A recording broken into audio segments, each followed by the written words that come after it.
This episode is brought to you by Pine Melon. Pine Melon is a next-generation grocery delivery app that partners with over 200 local farmers, ranchers, and producers in Colorado to help make fresh, locally sourced foods available to the Denver community at fair prices.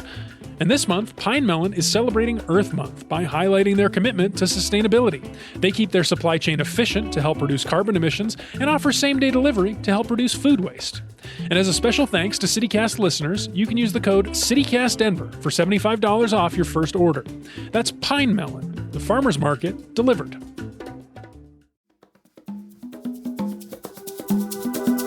Today on CityCast Denver, one of Denver's biggest tourism draws is laying off dozens of workers. So me and Bree and a special guest are talking about Meow Wolf, how they're doing after 3 years in Denver.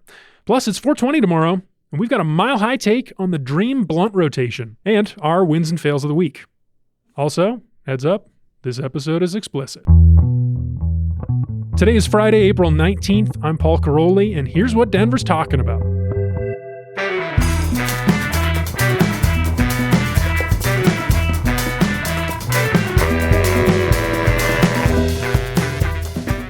Welcome back to CityCast Denver, the city with playoff fever. But do you feel like we have it, Paul? The weather's not saying we have playoff fever.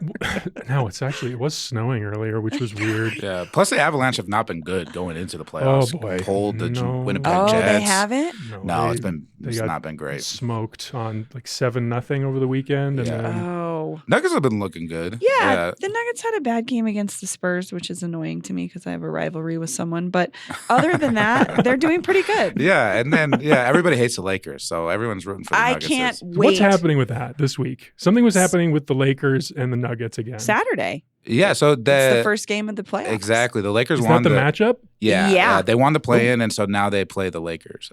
Yeah. That's LeBron fun. is so boring to watch, but I can't wait to watch. I hope the Nuggets smoke them. That'd be great. It'd be great if the Lakers beat the Nuggets. This is a win-win for me. You know what I mean? So no matter. Stop. I don't like that. Stop. We're gonna do the show now. We don't have to hear all any more right. of that. It's Friday. We're here in the 5280 magazine studio. Bree, of course, is here. Good morning. Hey, Bree. Hi. And we have a great guest today. You heard his voice. He's one of our favorite regulars, hilarious stand-up. He's our man inside Casa Bonita, and a recipient of the Mayor's Award for Excellence in the Arts and Culture. Yeah, absolutely. Can I also be the Red Chili correspondent? And that way, I think that's funny to have one of each. I would need you to have to talk to Justine. We'll talk to her. We don't want to, anyway. Anyway, Joshua Emerson is here. Hey, Joshua. Good morning. Yatta Bennett, everybody. Good morning. Joshua, we're working on a secret project together. Yeah. We're doing something very big tomorrow. I don't want to reveal it, but I want listeners to get a little hyped about this. That's right. We're putting calories into this, okay? I'm losing weight, how much I'm stressed about this secret project, all right? We're going on a journey. I know. It's like this secret project entails the three of us to be in a car for like 7 hours. And you're not excited. I'm saying. Because we have to leave it at in Paul time. We have to leave at a Paul hour of like 6 a.m., Joshua. Just stay up. You know what I mean? Just go. I'll make it. But yes, the outcome of it that for happened to me you once listeners. in college, by the way. What? I was it was like a spring break thing. I was with some friends, and one night they stayed up so late that I woke up and hung out with them a little bit. Like they were still partying and I was ready for the next day. That's fine. Yeah. You got the jump on them. You That's know what me. I mean? That's I was right. like, so Prime you were mentality. a square in college. Okay. Always been this way. Squares on his shirt, squares in his head. All right. That's Well, we'll have an outcome of this project we're working on for all of you, our dear listeners, in a couple weeks. I literally cannot wait to share it. I can't wait I'm either. so excited about it. It's been so much fun. Stay tuned. But let's get into our top story this week. Trouble in the multiverse.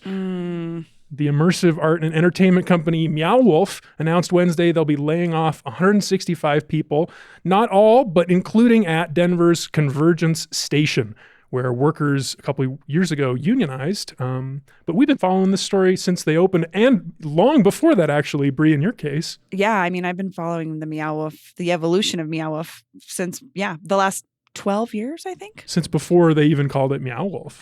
Well, yeah, I mean, I knew the Meow Wolf Collective before it became this giant corporation thing. They'd done a lot of installation style projects prior to this that you could like perform in as a band and stuff if you were on tour. So So they're integral to our art scene here, far beyond and before this the place you can go today known as Convergence Station existed. So I think it's a Denver story as much as it is a Meow Wolf story, for sure. So what's your takeaway from this chapter? I mean, they expanded really fast, which I think all of us were like, whoa, that's cool, but I don't know. I mean, I don't know about the business side of things, but they took on a lot of different things. They just opened another Meow Wolf in Grapevine, Texas. Unreal? Is that what it's called? Outside of Houston, right? Yeah. Well, they're opening one in Houston as well. Oh, really? I didn't know it was just a dang. So that'll be interesting. I think I've been to all of the ones that are open so far. I'm curious to see what these are like, but Same. I don't know. Is this a sign of things to come for the art world? Is this a sign of things to come for the economy? There's a lot of questions here. Joshua, help me understand this quote from this internal email Meow Wolf sent around announcing the layoffs. This was reported by our friend John Wenzel in the Denver Post. The quote is, expansion is still an important part of our business strategy, and these changes will enable us to continue to grow in a way that is smart and sustainable. Yeah. So what I hear about that is they just want to increase the revenue. Right now, they've done this rapid expansion, and when you're growing that quick, you just need to make sure that you can grow the revenue as fast as possible. And this move, they say that it's trying to cut expenses by 10% in terms of their overhead, and it really feels like they are punishing the working staff to try to maintain the expansion. And part of it is like all these people are eligible to be rehired, and so like in their mind, there's like we're gonna let them go now, and then try to get to a place where we can make this more stable after we done the growing and try to make it more stable on that end. But I mean, the workers are the ones that suffer, and they're not like suspended in time. Waiting for the job to come back. They got rent, they got food, you know? Well, and I wonder about the projections of this because I followed closely the opening of the first one in Santa Fe, obviously. And prior to that opening, their projections, they made their ticket sales projections within the first 3 months. They made the whole year that they had planned on. Crazy. So it exploded when it first started. And I wonder if that was just propelling something that they anticipated to be bigger on a bigger scale, and it just didn't end up being that way? Yeah, there's another quote by the CEO. It's talking about how over the past 3 years, we've developed a better understanding of our guests and what we need to support our expeditions to make the most of the growth opportunities ahead. So during this 3-year period, it was all just sort of throwing stuff at the wall. Totally. Yeah, and that's pretty common with these type of big swings in immersive spaces. Disney's probably like the best example of how to do this well corporately.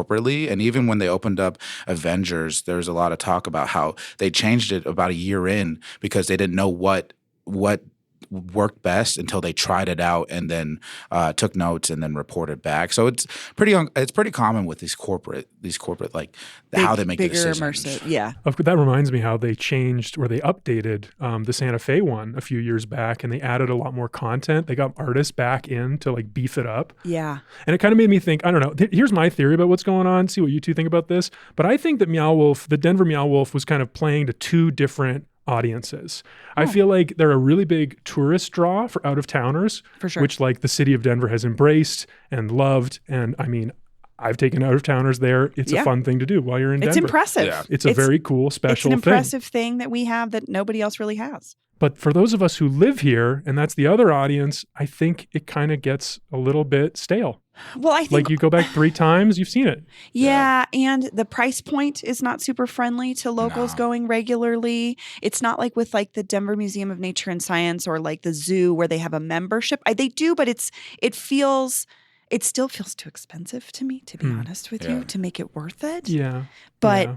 Although I don't know. Well, but I want to say to that point, Paul, when we a couple of weeks ago, I was with some of our colleagues touring Meow for a potential other project we were working on, and a different secret operation.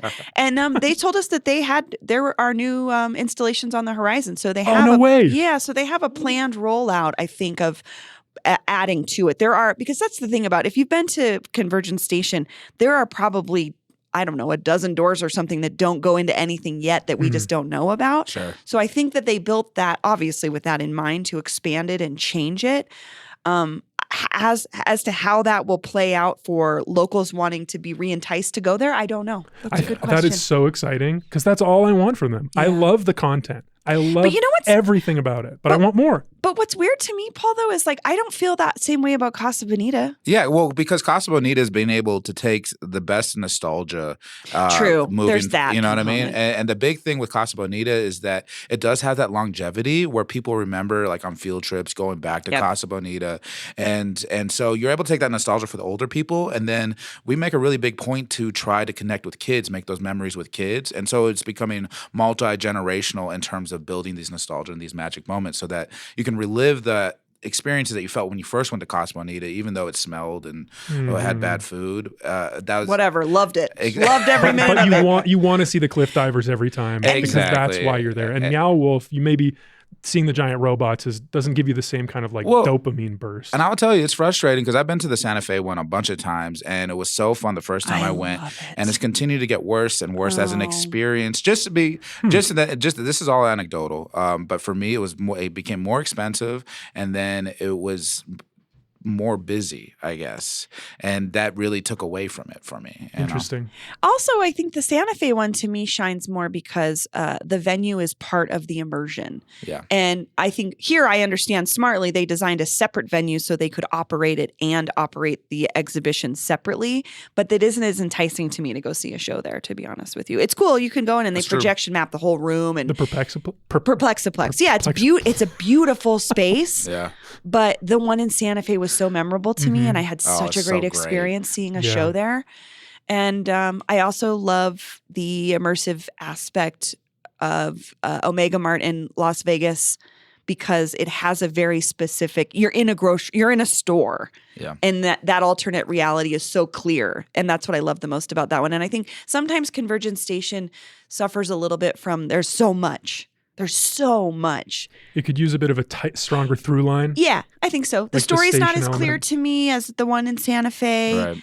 And I think it just has a lot, which is also a good thing to be explored. But I mean, its potential is what it is because what they have is the people that know how to do the art. They have the connections. They can do the stories whenever they want to beef it up. And the art itself is beautiful, but I also do wonder.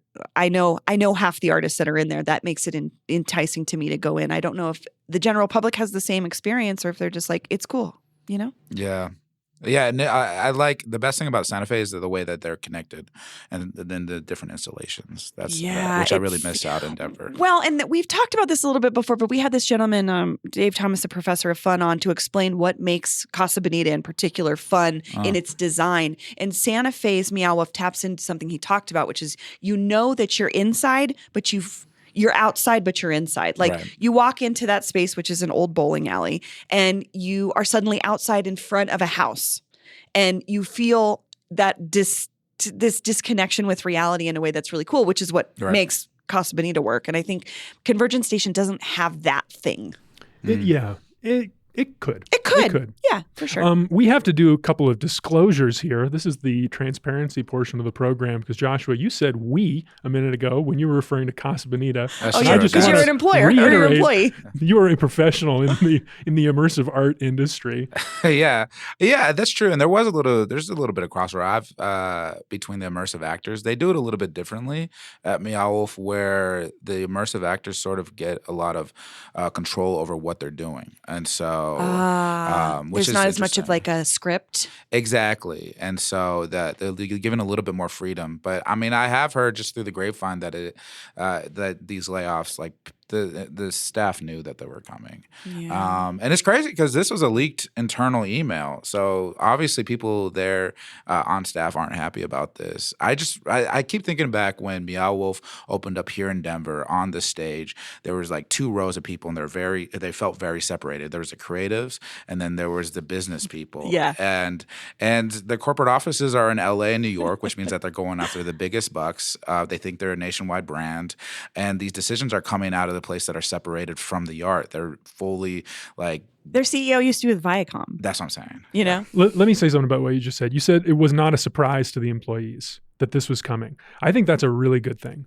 I think That's that good. kind of transparency and having employees having notice about this kind of thing coming is great, because then they have more power to go and explore some of the other opportunities in Denver's burgeoning immersive art industry, which is genuinely a strength for us. Yeah. Which is something unique to us, and also is huge. Meow Wolf is integral to that being a reason we have this here in Denver. I mean, it started with Casa Bonita essentially, but that extension of like hiring artists here locally is something Meow Wolf is really good at. But also, Paul, I would say there's a little bit of conflicting messaging happening here. Like, we want to expand. We just don't need 165 of you to do it. Uh-huh. And that to me would leave a really bad taste in my mouth as an employee. I should. Well, also, I have to disclose one other thing. Meow Wolf is an occasional sponsor on the show.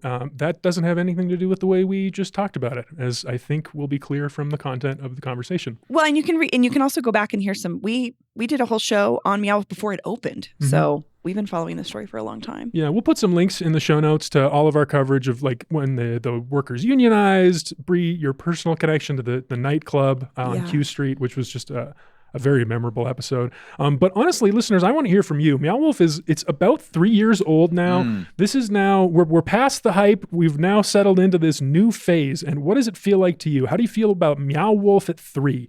The multiverse hotline is open at 720-500-5418. Text us, leave us a voicemail at 720-500-5418. We want to hear what you think about Meow Wolf. But right now we're going to a break and we're going to come back and do some fun 420 nonsense.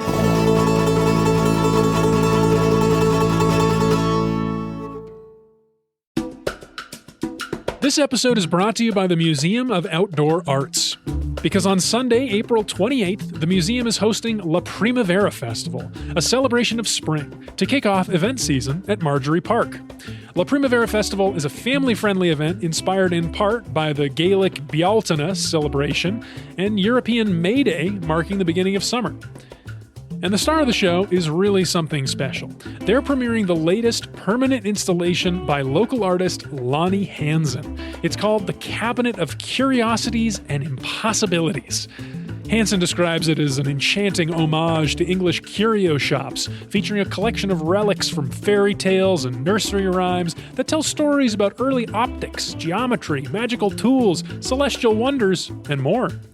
The festival includes a pancake brunch, live Celtic music, maypole dancing, flower crown and basket making, yard games, and a bar for adult beverages. Tickets are available now at moaonline.org. That's moaonline.org.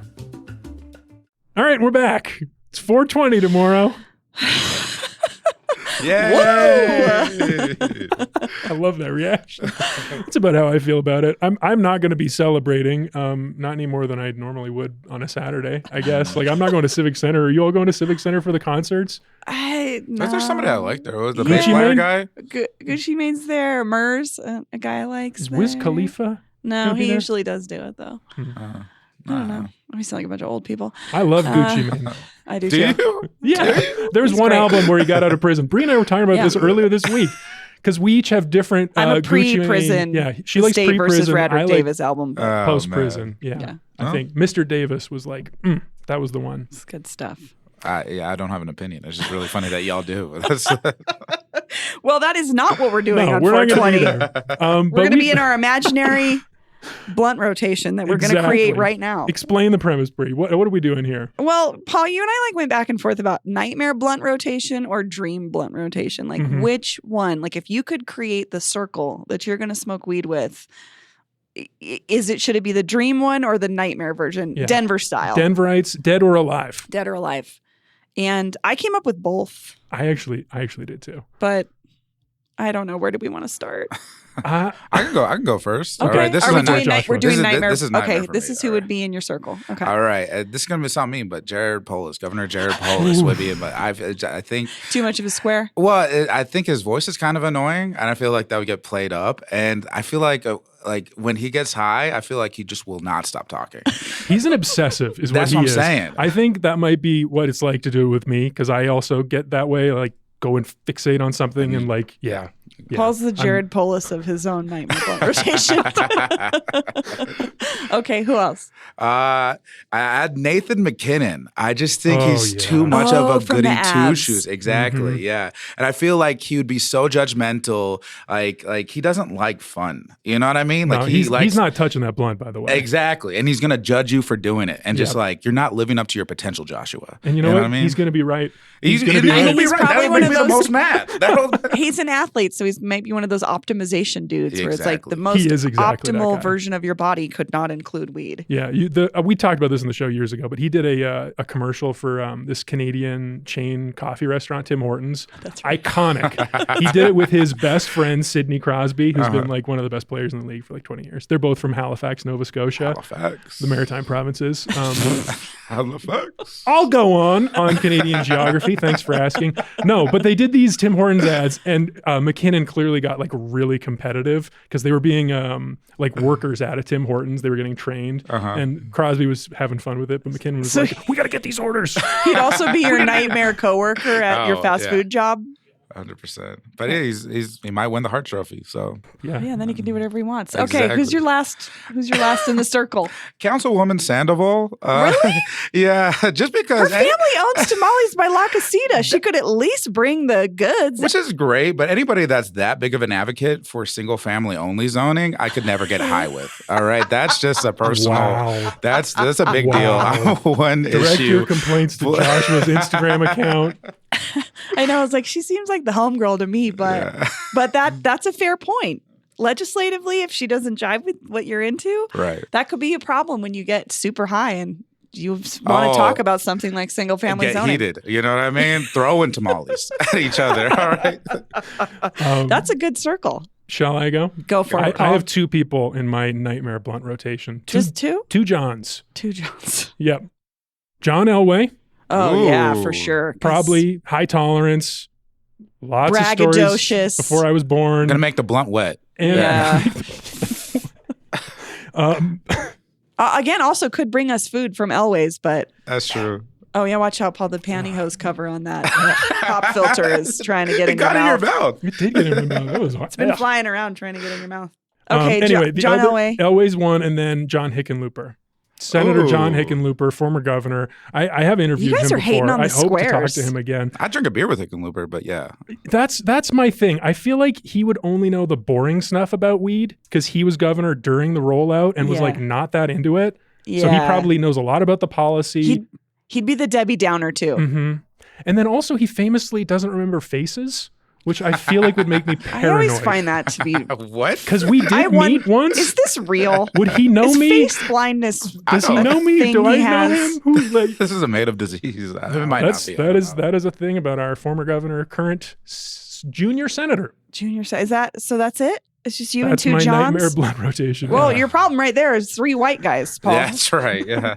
All right, show me how it's done. All right. Well, I wanted to start with the boomer who started grilling me the other day at the coffee shop about my David Bowie shirt. Cool. But he's probably miserable all on his own, and I don't want to share weed with him. I was waiting for him to pull the like, which is your favorite David Bowie album, so he could tell me his was Low, and I would go, "Oh wow, you're so interesting." But that didn't happen. So my actual first pick is the guy that brought the gun to the Capitol and left it in the bathroom, Representative Don Wilson of good call. Monument. Yeah. Nothing sucks more than the surprise loaded gun after you've all gotten high. So I could just see that being the huge bummer because that's your paranoia sets in and you're like, how do I get out of here right now? Because the guy next to me has a gun that he It's left loaded. in the bathroom loaded. Wow. So That's a great pick. that was my pick. That was he missed it. Missed it on that one. He also probably doesn't smoke weed. He seems like an uncool guy. Some conservatives though are like that. Though they're like hands off, like do whatever you want in yeah, your own that's home. true. And You some know- people Yeah, are don't tread on me. yeah. We so talked to Don Coram the other day, and he is one of those types of conservatives, which I do find interesting. that might actually be not bad. Talk to someone like that. Anyway, Yeah. go on, Bree. Okay. Who else you got? I'm going to go into history a little bit. I'm going to step back yes. in time to the 60s through the 80s when there was a cop here named Buster Snyder. Oof. He's an old racist cop. Buster. There's huh? a whole Lost Highways show on the Denver Police Department, and there's a whole section on Buster, which is really interesting. But where I've actually learned the most about how terrible Buster was is from Facebook. There'll be like a post in the old school Denver Facebook page, and it'll be like, got any Buster Snyder stories? And 500 people pile in. Oh my God. Buster relentlessly harassed me and my boyfriend for no reason. Buster beat me up. Buster wrote me a ticket. So Buster was known as the hottest pen in the West for the massive number of traffic tickets he could write in a single day. Like, Wow. notorious for like writing 150 traffic tickets over super minor things. But what he's really known for is harassing Black and brown youth and queer people. There's like documentation of this man relentlessly harassing people for decades as a cop. And the only reason he lost his badge was he was accused of rape. And I know. Just like, and I was just like, who could be the absolute worst person from Denver history? It might be Buster Snyder. You might got him. absolutely, You might yeah. have him right there. So my Sounds last like a one. POS. Oh yeah. I mean, it was something that I found interesting when I think it came up in our LGBTQ history episode from a couple of years ago. And I was just like, and then I started Googling him and I was like, oh my gosh, horrible. And then I was like, what man in Denver has mansplained music to me? And I just like, there were so many of them. I couldn't name just one. So I just decided to just make it a blanket statement is whichever the developer is responsible for the first fugly building of the last 15 or 20 years. I do want to meet that person, but I also don't. And I definitely don't want to smoke weed with them because real estate bros are maybe the worst. Yeah, and they also don't smoke weed; they snort. They're they're definitely not weed smokers. So I got a cop, I got a politician, and I got a real estate bro. Yeah, those suck. That's a nightmare. That's That's terrible. a nightmare right there. Should we do some fun ones? Do you have any fun ones, Joshua? Fun one? Yeah, the dream blunt rotation. the Dream other blunt side. rotation. Nikola Jokic. I mean, that's got to be because he's so funny already, and he's so talented. He's He's a video game guy too. Exactly. Oh, is that true? Oh, yeah. Do we know what he plays? I can't. There's a story. I read Does he a stream? profile of him. I can't remember, but he plays. I don't remember if he plays with Luca or I think he plays with one of the other players within the NBA online. Oh, that's hilarious. I bet it's like League of Legends. Not that this matters to you two. I know. Go It's like, on, Josh. Also, he has horses and everything like that. Have you ever That's ridden true. a That is horse cool. high? It is the most fun thing ever. Highly recommend. When did you ride a horse high? Huh? Tell me about this time. You're talking about a specific personal experience. Of yours. Yeah. When did you do this? When I was 19, all right. I just flunked out of college. I went back to the res, all right. And you know, What else to do but get high and ride a horse on the res? I've never been in the proximity of a horse I could ride, and also anyway, yeah. Well, step your game up, Paul. I All should. right. I should. Well, Can I have a Nuggets player too, actually. okay. Aaron Gordon, though. Oh man, yeah, because he stays. He He's stays big. hot. He's cool. Yeah. He's a Virgo. I went to University of Arizona. Probably- That's where I flunked out of. Probably Okay. likes good music. I know he has like a cool compound in 5 Points where he hangs out. I just like, he would be the guy that like you want to hang out in his house kind of thing. Because he's probably got the good snacks. His got the house good is music. dope, right? I've heard it's dope. Yeah. So that's a good call. thank you. Do you have any sports players, Paul? No athletes. No athletes. No. I'll rattle off a few of mine. I was really enjoying this. Pam Grier, the blaxploitation actress from Denver. She So is- talented. Dick Lamb, who led the campaign against the Olympics. That's a funny name. I was honored to talk to him a couple of years ago. Bowen Yang on Saturday Night Live right now. He's from here? Yeah, he's from Aurora. Yeah, he's a sketch guy out of here. Oh, I didn't know that. Oh, he would be super fun though. Do you think he would just try to really perform it up? I feel like Hey, he'd he be can if so he funny. wants. He'd be so. you comedians are a double-edged sword with weed. You think? Yeah, it can be super fun, or you're like, oh god, now I'm at the show. That's true. Yeah, they're some of the most anxious people in the world are comedians, and it is weird to be high with them when they're that anxious. But there's some people you get them just a little bit of high, and they just pop, pop, pop, pop, pop, pop, pop, and you're just dead. Yeah. So, Oh, but Sam Talent's good for that too. Sammy T, worldwide world. Good old, good old Sam Talent. Anyone else for our dream blunt rotation? Well, I had Molly Brown on there because. Oh, that's a good Or one. Margaret Brown. I guess we learned she never went by Molly Brown. I just love every photograph of her with anywhere in proximity to a man, she just looks like she wants to kill them. She's just like, leave me alone. And I just imagine she had some amazing stories. What's her? If people don't know Molly Brown, what's the Well, she TLDR? survived the Titanic. She was a fairly wealthy woman here in Denver, and I don't want to like oversimplify her legacy, but House of the Lion. There was like a play about her. Yeah, and the movie, and but she survived the Titanic. You know, she's got really good stories. Yeah. So I'm thinking about people that could tell good stories. Yeah, Mayor Marky J, I think would be fun. Just because You think? I know it's a weird take, but I feel like he's the type of person that went to Yale and smoked weed. You know what I mean? Like that. And I went to prep school. Like I know a bunch of those guys. Like there's like I don't know about the preppy weed vibe. Yeah, exactly. I don't know if it'd be great for you. I'd have a lot of fun with it. You know. Just hear Vampire Weekend playing in the background. I could totally see it. Yeah, just bright eyes. Yeah, just really in our feelings. Did you have any more, Paul? Matt and Trey. Oh yeah, that'd be great. I mean, they probably have good weed too. They're like the kings of stoner comedy. And you could probably get into Casa Bonita after hours. That's and the they have Casa that. Noche. If I knew anyone that worked at Casa Bonita, that's what I would ask. If I knew anyone. Yeah, I'll tell you Maybe something. give me an after hours. I'll tell you something off air about that. All right. Well, let's get to off air as fast as possible. We're going to go to another mid-roll right now and come back with wins and fails. All right, we're back for the final segment of the week. In fact, I would say, as I always do, the best way to end the week. Wins and fails. Not, as some say, wins and sales. Who said that? Came up that? last week. Someone said, are you saying wins and sales? Like no, I'm saying wins and fails. And like sailboat sales? Yeah. Why would we do that? I don't know. It would kind of be funny. We're not a boating culture here, but no, not really. Yeah, canoeing, if anything, right? Yeah. Or kayaking. Yeah. A little bit. Something extreme sporty. Anyway, wins and fails, aka Rocky Mountain highs and lows. We each brought a recent local something to talk about. We think is a fail and we think is a win. We'll do fails first, like we always do. Sure. And Bree. Well, good. Mine's a huge bummer, so let's just start there. Sick dog. The Colorado Senate failed to pass a proposed child sex abuse constitutional amendment that would have, if ultimately it would have to be approved by voters, but the measure would have allowed the legislature to remove the statute of limitations on cases of child sexual abuse from years ago, allowing victims to sue. And some Senate Republicans didn't want to do that for some weird reason. They said it was a constitutional issue. That would have, quote, upended numerous constitutional and legally settled rights we all depend on. I just think that sucks. I think the process that folks go through when they have had this abuse happen to them, I think about Marilyn Vanderburr, who we interviewed on the show many years ago. Probably our first year. She was a survivor of sexual abuse at the hands of her father for her whole life. And she was in her 70s, I think, when I talked to her, and she was still grappling with it and dealing with it. And so I can't imagine not supporting people as adults who have survived something so horrific. Survivors deserve justice. Absolutely. Yeah, and I closure. just thought, what a bummer. And also, what kind of vote do you want to be on that side of history? Ugh.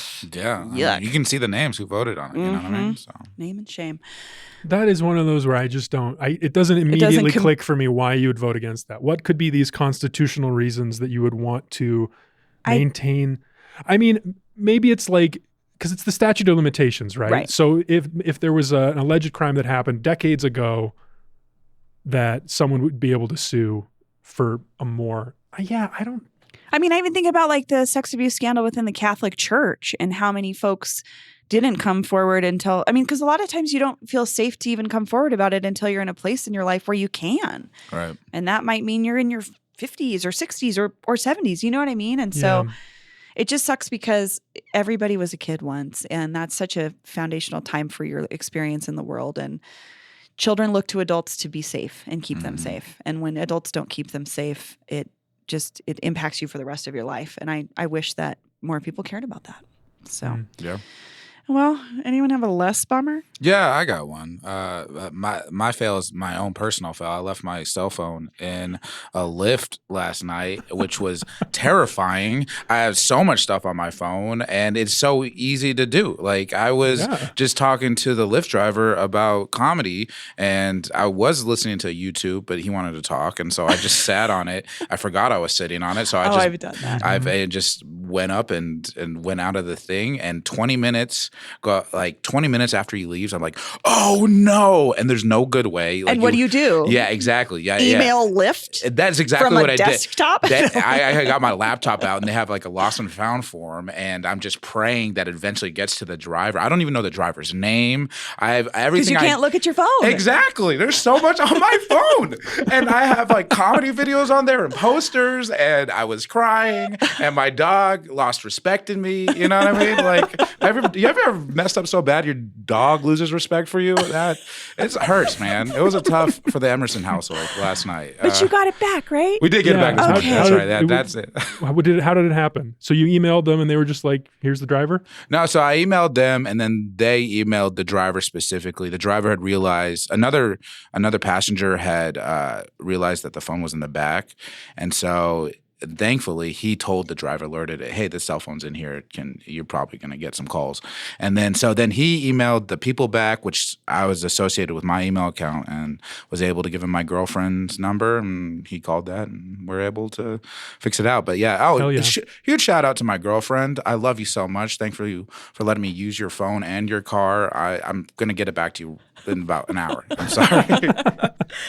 No, that's just that feeling. The moment when you realize your phone is gone. Oh, it's also God. like weirdly freeing for a minute too. You're like, no one can get a hold of me. But I'm working on so many things right now. No, totally. It's it's everything. I need people to get a hold of me. I right? feel you. Well, I'm glad you got it back at least. Me too. All right, my turn. So this week we have to talk about it just because we've been talking about this story since he was running. Mayor Mike Johnston, he's trying to end homelessness in his first term. I got to keep saying that because that's the project. That's his goal. That's what he said he wanted to do. And this week, the latest is, and my fail is that he ordered a sweep of that big encampment at 8th and Navajo in La Alma Lincoln Park. And the part of this that's really hard is that this is the first time in about 6 months since that very first few weeks when he got into office that he has not been able to offer housing to the folks that were living in the encampment. So they presumably just went somewhere else. Yeah, I mean, that's the question. I saw a video on the House Keys Action Network's Instagram of a woman coming back to that, and she had been at work. She had been working, and she came back, and all her stuff was gone, and she didn't know what to do. And like, again, you lost your phone, right? Imagine like you just lose everything all of a sudden. I think that is a good metaphor for folks is how you feel when you lose your phone. Right. Imagine if you just lose everything, and someone can look at you and go, "Sorry, it's in a trash can." Mm-hmm. That bums me out. Well, the stated reason for why the city did it, Cole Chandler, who's running this program for the mayor, he says this camp at 8th and Navajo is just too big. It apparently tripled in size since the beginning of the month. He says we don't have enough available rooms in the all-in Mile High system to resolve it indoors.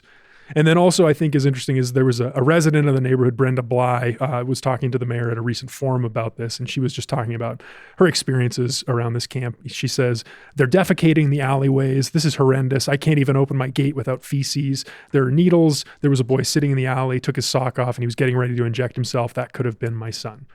So I think that's what the mayor was hearing from the neighborhood and why he made this decision, I would guess. I understand that pressure from the neighborhood and wanting to have a safe space in your neighborhood. I understand that. I'm not negating those feelings. I think the frustrating part for me is that Cole Chandler just saying like, well, we don't have enough beds. Well, you made this promise. You did. So you can't, how can you do this? How can you enact something that you can't follow through on the promise you made with? And that's the end of it to me is you promise something and you can't deliver. So. Yeah, that stinks. You know what I mean? Sucks. Yeah. It really sucks. Well, we are going to keep following that story the whole year. He's hoping to get another 1,000 people into housing this year. They're aiming for 2,000 by the end of the year. Well, we will be on that closely watching. Let's move on to wins. There's so many wins this week. Things. Much easier to do wins this week for me. Joshua, do you have a win? I do have a win. DU wins its 10th championship at the Frozen Final Four. Finally. Yeah, they won more championships than anybody. I will say the big thing about this, good old Maddie Davis, third shutout of the season coming in the championship game against the best offense in the nation. He had 23 saves in the third period alone. Absolutely stood on his head. Congratulations, Pios. Yeah, that's a great win. I said finally because Paul's been just dying to talk about this. Really? Yeah, I've been talking about it all week. So- I couldn't actually watch the game because I don't have ESPN. I didn't want to pay for it for this. So I was just Denver. like following the online as it was happening and rolling out. And then I was delighted to see the pictures of the couch burning at DU campus. Hey. Long-time listeners know I love Lord. a couch Who burning. doesn't? Who doesn't? The Love smell it. alone. The smell, the excitement. Paul, we were talking earlier this week about how you couldn't. It wasn't as easily accessible to watch it because Yeah. you didn't have ESPN, and I was lamenting that we used to be such a podunk small town that Lakeside would broadcast their stock car races from this Lakeside Speedway Which they on should do. TV. They should do that now. I wish, but like, could we also just get all our teams on TV? I mean, yeah. I should have paid for it. If I wanted to watch the game, I could have paid Yeah, for just it. get just- Hulu. But it I'm was ju- cool. but It was also- cool that they won. What else is going on network television on the weekends? Who's watching it? Just put sports on. It's Come true. on. Yeah. Anyway, that's another story for maybe, another day. maybe more on me. But very cool for Matt Davis. The Avs, their goaltending troubles. That's going to be the problem in the playoffs. Yeah, that's what they're saying. They're saying it's the complete opposite. You know Yeah. what I mean? The Avs offense, and Jordy's not doing it. It's tough. That's seven. Was it 7-0, 7-1? 7 goals they lost. That's tough, man. That hits you Tough in your game. head. But anyway, I mean, they may put it together. You never know. Goalie could get hot. Bree, your thoughts? Can Georgia pull it together? I don't know. Are they a good-looking team? That's all I No, care I don't about. think so. Let's move on. Wait, you have a win and I have a win left? Yeah, Can I okay. go next? Go Because ahead. mine's like still kind of a I bummer. did forget where we were. Yeah. and go I ahead. want to end on a real high. Okay. Well, mine's that Jay Bianchi, the concert promoter venue owner here in Denver, was booked at the downtown detention center this Tuesday on suspicion of 6 counts of sexual assault. Jeez. Again, this is a win only because women have been coming forward for years with allegations about this gentleman and issues with him. And unfortunately, the Denver Post story is like, it's not super graphic. I wouldn't recommend reading it if trigger warning for sure, but it just hits home why it's so important that folks have the right to speak out about things happening to them. And I don't know what retribution looks like. I don't know if the justice system is what I think is the adequate thing to do here, but at least there's some accountability happening, hopefully. And it just also goes back deep into this issue that a lot of folks have in any scene, but the music scene here in Denver. If you don't feel safe these are people you have to work with on a business level. If you're a musician and you want to book a show, you have to deal with someone like Jay. And when that power struggle is like that, and then things can get, violent, or it makes everything harder, and it makes people quiet, and it makes people step away from music. And it just ultimately hurts the scene all around when folks are being, maybe, I don't know. It feels like a win in that, like, maybe this won't be happening again from this person. And it was a long time coming too. It's Yeah. like it's been known. We reported on it on this Yeah. show a couple years ago too. Yeah. We'll And put that link in the show notes. yeah, so, and I also just, my heart goes out to these women, and I hope that they're able to be processing this in a way that makes them feel better a little bit in some capacity. So that's the win-ish of it all. Paul, just something I better? have such a great one. Oh, good. I have such a great one. He may not be fun to smoke pot with, but our governor, Jared Polis, did something pretty cool this week. What'd he do? He signed a bill that I had not heard about. This was not getting a lot of coverage locally that I saw. I read this in the New York Times, that he signed a bill that passed by 61-1 in the House and 34-0 in the Senate. So totally bipartisan, almost unanimous support from Colorado's politicians. And what is this bill? It's a first-in-the-nation bill enhancing consumer protections when it comes to neural data. Ooh. Wait, what? The brain? Yeah. So have you heard of like Elon Musk's new project where he's trying to like put a computer chip in the brain? And I don't know what the promises are. The New York Times has a couple of examples. There's like a company that makes a headband that serves as a personal meditation coach by monitoring the user's brain activity. There's another that purports to help treat anxiety and symptoms of depression. Another reads and interprets brain signals while the user scrolls through dating apps, presumably to provide so better many matches. People just need hugs. Like, this is just like people need hugs and intimacy and love and connection and community more than they need a headband that tells them why they're depressed. Yeah. Learn how to do small talk. You know what I mean? Like that's. But Well, this people are interested in these products. I mean, this is new technology. I think a lot of people are excited about it. And I found this fascinating that the governor and all of our politicians were all excited about getting on board to regulate this. so this this legislation would protect that data. Is that what's going, or attempt to? Okay. I mean, any data protection is wonderful because we seem to not have much of it. Right.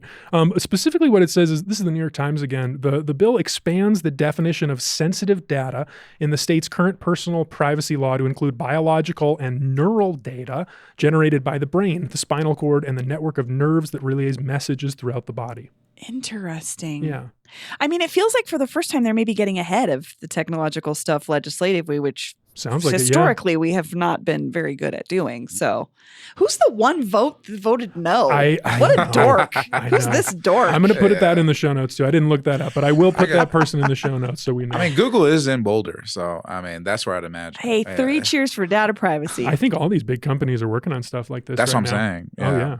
For sure. Except for sure. Facebook, which knows everything about us, and the Fitbit I've been wearing for the last 12 years. True. It's true. I don't even use it in incognito mode anymore. You know what I mean? So, Why? Wait, yeah. So, They know. Exactly. Incognito mode is a lie. It was always a lie. We all know. That logo right there Everybody's was the most porn habits misleading. are visible. Everyone knows. You know? Did we all go? I think Yeah, we we did. did. You keep All trying, right. you keep I'm trying to sorry. throw You're it to making me. it sound sorry. like we got high, Paul, and we did. This is not a blunt rotation. I got confused. My mind's other places. Hey, it's the end of the show. What a fun one today. So good to do this with you two. Bree, Joshua, wow, we did it. Happy 420, everyone. We did it. We did it. Yeah, man. Nice. That's all for today here on CityCast Denver. Our producers this week were Natalie Rivera, Olivia Jewell-Love, and me, Paul Caroli.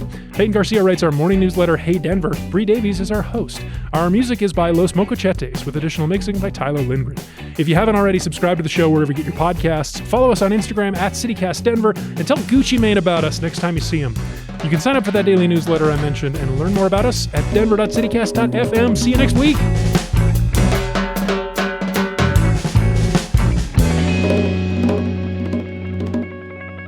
You know how Mickey Mouse is public domain now? Yeah. Maybe I get a big Mickey Mouse head and I call myself a live mouse. Alive Mal 5. I like how you turned on the recording for that. You're like, this is gold. This is gold. I want am this. I'm going to want to ready save this for posterity. Get some jokes off. I got something here.